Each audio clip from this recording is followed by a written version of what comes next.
There were more signs today that the economy is continuing to recover from recession. New figures showed a further fall in unemployment and inflation unchanged. The number of people out of work and claiming benefit fell in June by almost 19,000 to just over 2,642,000.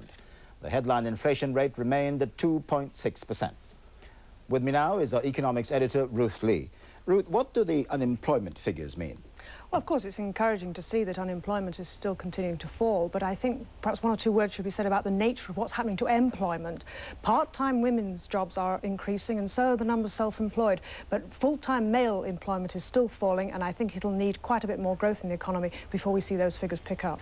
Inflation is unchanged. Will it stay unchanged? Well, I think I'm reasonably optimistic it will, but of course there is a bit of a shadow hanging over what's happening to inflation. That's what's happening to commodity prices, coffee prices and oil prices. And they are picking up and they might push on to inflation, but I'm reasonably optimistic that in fact those inflationary numbers will stay reasonably low for the time being.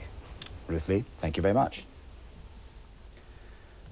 Leaders of the Signal Workers Union meet tomorrow to decide whether to escalate strike action. Today was the fifth one-day stoppage. It's thought they're planning to increase the number of strikes from 1 to 2 a week. British Rail said it managed to run about 1/5 of its normal services today. Our business correspondent Mark Webster reports. Railtrack managers have learnt from previous strikes how best to operate the signalling system. It's allowed them to run many more trains than on the first one-day stoppage, but Railtrack denied it was jeopardising the safety of passengers. All the signal boxes on this line are being operated by signalmen, either RMT signalmen who've returned to work or non-RMT signalmen who've worked through the strike anyway. While some commuters took advantage of the services which were operating, for millions of others it meant another day struggling to get to work. And the union says the government is still blocking a settlement.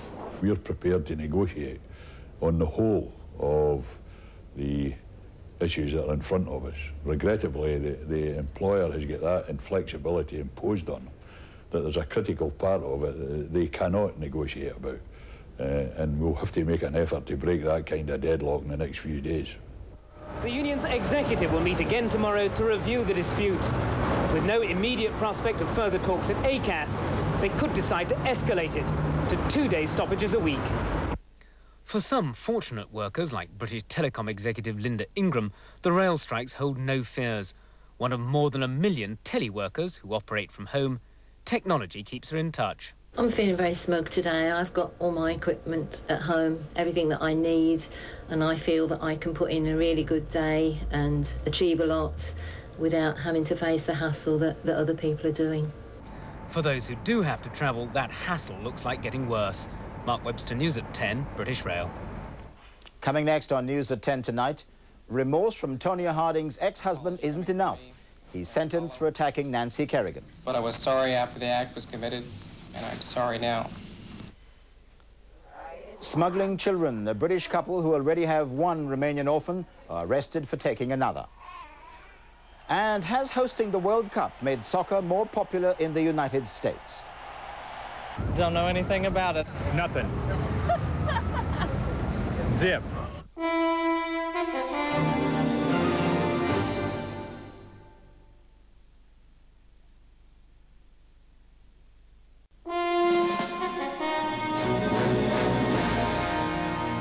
The former husband of the disgraced American figure skater Tonya Harding was sentenced to 2 years jail this evening for his part in the attack on her rival Nancy Kerrigan. The judge told Jeff Gillooly that he was the moving force behind the assault, which happened in Detroit in January. Jim Buchanan reports. I would like to start by once again publicly apologizing to Nancy Kerrigan. The prosecutor asked for a year in jail for Jeff Gillooly. The judge thought 2 were more appropriate. But I was sorry after the act was committed, and I'm sorry now. Gillooly told the authorities the plot to attack Nancy Kerrigan was hatched to clear the way for Tonya Harding to win the US figure skating championship and make the US team for the Olympics. But it all went wrong. The 2 skaters were the main attraction at Lillehammer, but not for their skating. Harding, in the eyes of the American public, the villain. I'd just like to say that I'm really sorry that I interfered. In court, Harding was contrite. Admitting conspiracy, she got probation. Gillooly has come off worst. Her bodyguard got just 18 months. As Gilouli began his sentence, the judge said all that will be remembered is a band of thugs tried to rig a national event. Reports from Romania tonight indicate that a British couple who apparently tried to smuggle a 5-month-old baby girl out of the country could face criminal charges. Bernadette and Adrian Mooney from Wokingham in Berkshire are being held by police in the capital, Bucharest. Joan Thurkettle reports. The couple left their home in Berkshire about 3 weeks ago. They wanted a sister for their daughter Grace, also a Romanian child, who they adopted 3 years ago. She had this arranged and she was going to pay the man and it's just so sad, really. It was these pictures, taken after the fall of the Ceausescu regime in 1989, which touched the hearts of hundreds of Westerners. 2 years ago, the Romanian authorities rigorously tightened the rules to stop children being taken out of the country. Since then, only a handful of Britons have managed to adopt. The couple were arrested on the Romanian-Hungarian border a week ago, with the 5-month-old baby hidden in a blanket in the back of their car. The police had apparently been tipped off. In London, the Romanian ambassador says the law is the law. Both the legal framework and the practical procedural regulations are in place and are known. There may be some annoyance, as any of us might have experienced in a lifetime, with red tape and bureaucratic procedures, but that's the law.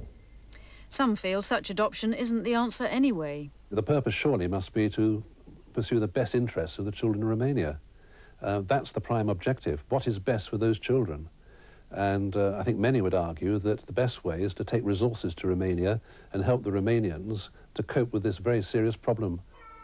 Lawyers say the couple could face prison if they're convicted of smuggling a child, no matter how well-intentioned their motives. There were signs from North Korea today that the transfer of power from the late Kim Il-sung to his son may now be complete.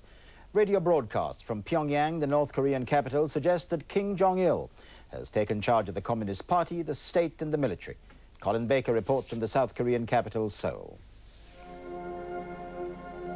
Ordained from birth to succeed, Kim Jong-il paid homage to his father, knowing that his role as heir apparent had come to an end and that the country was now his. It had taken 4 days for Kim Jr. to emerge from the twilight of maneuvering rather than mourning. Regarded by the Americans as paranoid and erratic, Kim Jong-il inherits a country in economic and social decline and a secret nuclear development program that has, according to the US Defense Intelligence Agency, created the greatest period of uncertainty and danger since the end of the Korean Civil War. The most important thing at this point is what he's going to do as a top leader of North Korea. Before that, we were able to blame Kim Il-sung. Now we have no Kim Il-sung to blame for. Here in the south this evening, government sources said rationale has not hitherto been an aspect of North Korean politics that's been readily identifiable. But in the last weeks before he died, Kim Il-sung showed signs of taking the path towards negotiation, not confrontation. The hope here is that the son will continue where father left off. Colin Baker, News at 10, Seoul.